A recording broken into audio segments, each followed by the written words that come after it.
Olá pessoal, somos acadêmicos do curso de Licenciatura em Química do Instituto Federal Goiano. Vamos realizar um experimento como parte de atividade na matéria de Físico-Química Experimental, ministrada pelo professor Dr. Carlos Frederico. Vamos falar nesse experimento sobre a cromatografia em papel. Eu sou o Francisco Vieira, esse aqui é o Francisco Antônio, Jorge Mar e Francisco Elinaldo. Francisco Elinaldo vai começar a falar para a gente um pouco mais sobre o que é a cromatografia.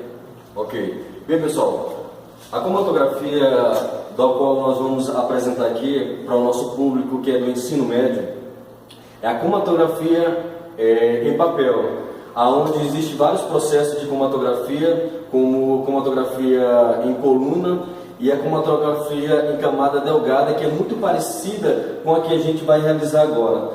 A diferença entre as duas primeiramente, a cromatografia em papel, ela parte do princípio de partição líquido, enquanto a cromatografia em camada delgada, ela é um método de adsorção líquido-sólido. O que significa exatamente cromatografia? Cromatografia ele é um método de separação físico-químico, onde a primeira vez que foi empregado esse método, ou seja, a primeira vez onde foi estudado, aconteceu com um botânico russo, onde ele estudou alguns extratos de plantas utilizando éter de petróleo, onde era a fase móvel, juntamente com carbonato de cálcio, que era a fase estacionária.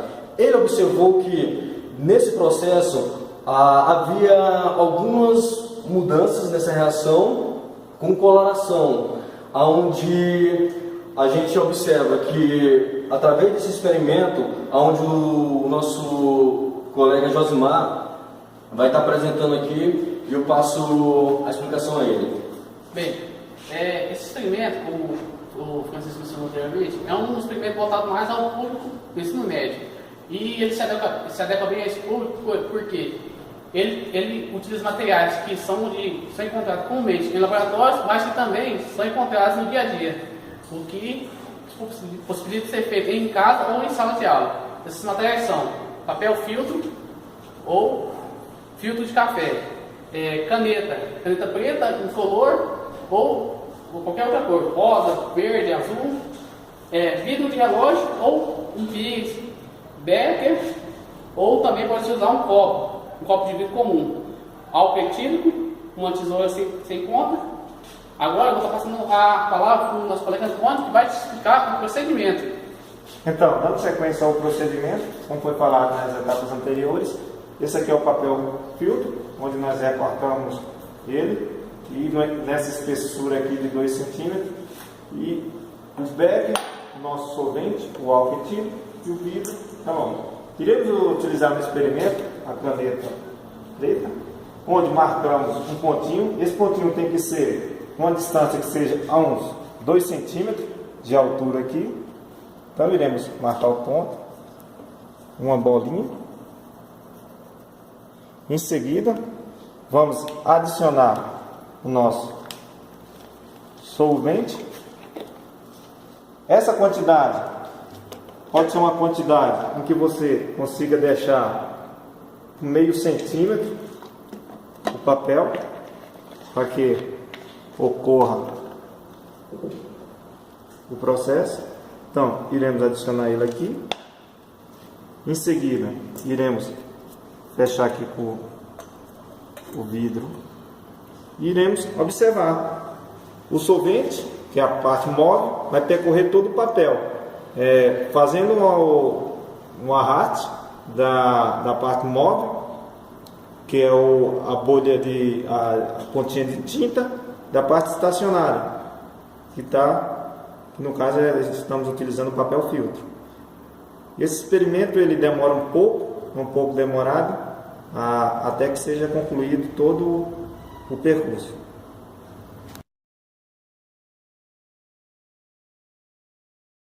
De 5 minutos, nós observamos o seguinte: a gente conclui que o nosso experimento deu certo, do qual a gente observou, aonde o nosso colega tinha falado, a parte móvel, que é o eluente, ele teve o arraste, aonde ele passou pela a bolinha azul que a gente tinha feito aqui na fase móvel, que é o papel filtro, e isso se deu por causa da polaridade dos dois, do qual o eluente juntamente com a tinta da caneta.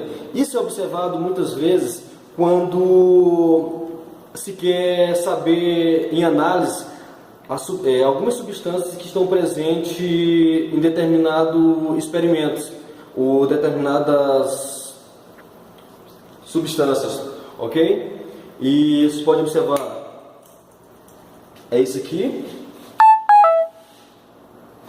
e concluímos nosso trabalho. Bem, vale ressaltar que é um experimento super fácil de fazer, dá para realizar numa escola que tem laboratório de ciência, mas também uma escola que não tem laboratório de ciência. O descarte também é super seguro, o álcool pode ser descartado na pia com água corrente, e o papel, o filtro, pode ser descartado no lixo mesmo normal, com segurança, sem nenhum risco de contaminação ao solo. Depois dessa atividade, o professor estiver em sala, com certeza ele vai aplicar um questionário, como assim colocamos no roteiro, alguns exercícios relacionados ao experimento, e assim que concluímos. Okay? Muito obrigado a todos.